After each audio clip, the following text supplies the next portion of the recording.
salaan kadib waxaa farxad weyn inoo ah anagoo midaysan oo ku magacaaban maanta bahdii waxbarashada ee dalka gaar ahaan bahdii waxbarashada ee gobolka Banaadir in maanta aan halkaan u fadhino inaan daahfurano qorshaheena 5 sano soo socota biidnillaahi kariim wasaaradda waxbarashada waxaa farxad gaar ah iyo sharaf u ah in maanta ay goobjoog ka ahaato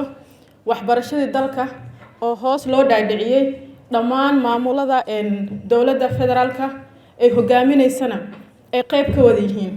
taas waxay cadeynaysaa in waxbarashada dalkeena ay tahay system dhaadhacsan oo u dhaxeeya maamulka gobolka Banaadir iyo dhammaan maamul goboleedyada kale sida aad la socotaan ardaydeena baahidooda wax badan laga waramay laga sheekeeyay gaabis badanna way jireen laakiin markii aan helnay ay wada fariisteen federaalkii iyo dhammaan waxbarashadii ugu horeysay gobolka Banaadir waxaa la isla go'aansaday in la helo qorshe waxbarasho hoggaan u tahay wasaaradda waxbarashada ee federaalka Soomaaliya laguma koobin in kaliya wasaaradda waxbarashada ee federaalka Soomaaliya ay hoggaan u noqoto waxa uu qorshahaas la sii xiriiray qorshaha guud ee dalka kaasoo cadeynayay kala saarayay baahiyaha dalka ay leeyihiin waxa waajib inaga saarnaa markaa in anaga kaliya aysan noqonin culayska waxbarashada uusan ina saarnaanin laakiin gobol walba guri walba xaafad walba degmo walbaba waajibka waxbarasho ee ka saaran in halkoodii ay ka qabtaan waan ka xumahay idinkuma dheereynayo hadalka inkastoo aan jeclaa wax badan inaan idinla joogno waqti badanna waan idinka qaadanay waa ka cudur daaranaynaa waxaan rabaa inaan bayaaniyo 3 qodob oo muhiim u ah qorshahan marka hore waxaa muhiim ahayd helitaankiisa maanta waan helnay waan daahfurnay wuxuu u baahnaan doonaa budget taas aan uga fadhin in gobolka Banaadir uu ka shaqeeyo wasaaradda waxbarashada federaalkana ay kala shaqeyso ay ku caawiso dabagalkeeda sidoo kalena fulin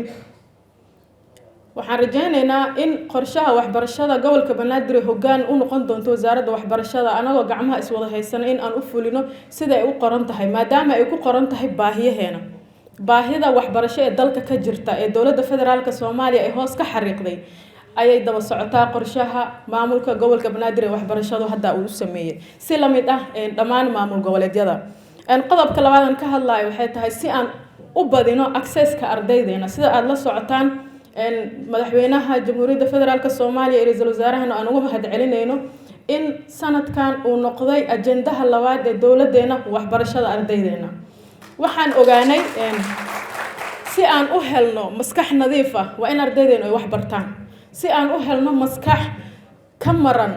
marin habaabin ka maran in lagu shubo caruurteena ajenda qaldan wadankeena lagu duminayo in aan helno waxbarasho nadiif ah si aan u kordhino access-ka ardayda ee gaaraysa ku dhawaad 5 milyan oo maanta aan iskuul dhiganin dhammaan wadanka oo dhan si aan u kordhino inaan ka shaqeyno in aan badino macallimiinta oo aan gaarsiino sanadkan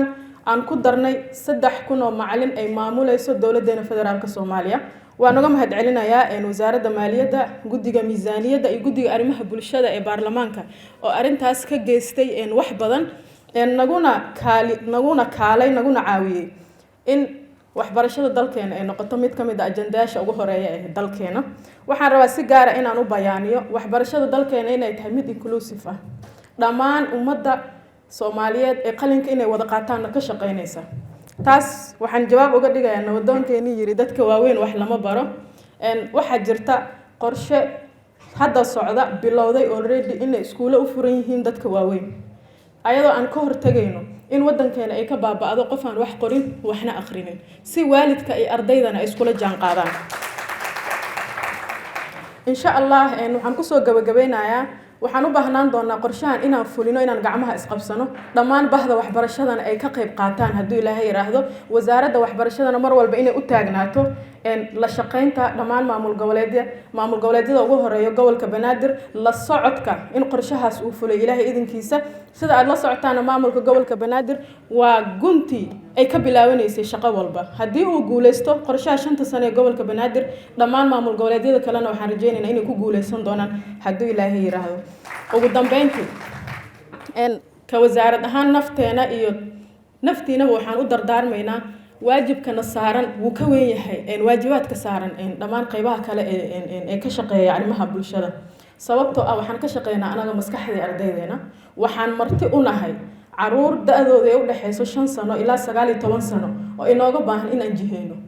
in aan barno waxbarashadii saxda ahayd ee loogu talagalay ilaahay idinkiisa 5 sano kadib waxaan rajeynayaa inaan halkan isugu nimaano anagoo wax badan ka bedelnay ardaydeena mindsetkooda u jiheynay in ardaygeen uu noqdo arday jecel dalkiisa caruurteenana ay noqdaan caruur dhan walba diini akhlaaqi iyo qiyam intaba ka dhisan ilaahay idinkiisa anagana waxaan u taagnaan doonaa haddii ilaahay yiraahdo mar walba inaan la socono arrintaas si gaar ah aan ugu mahadcelinayaa maamulka gobolka Banaadir magaaladii dulqaadka badneed dadkeeda ay dulqaadka badnaayeen wax badan oo cabasho ah kasoo kabatay maantana u taagan in system waxbarasho ay u midaysan tahay dhammaan qaybaha kala duwan ee waxbarashada ee gobolka Banaadir ku suganna maanta halkan lagu daahfuro anaga waxay inoo tahay farxad gaar ah waan idinkugu hambalyeynaa